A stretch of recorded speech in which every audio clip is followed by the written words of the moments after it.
ద్వైతంబును చాటిన వాడడుగో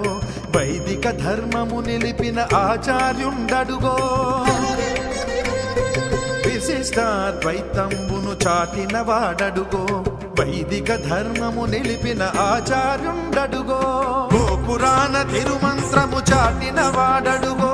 మోక్షానికి మార్గమైన రామానుజులరుగో గోపురాణ తిరుమంత్రము చాటిన వాడడుగో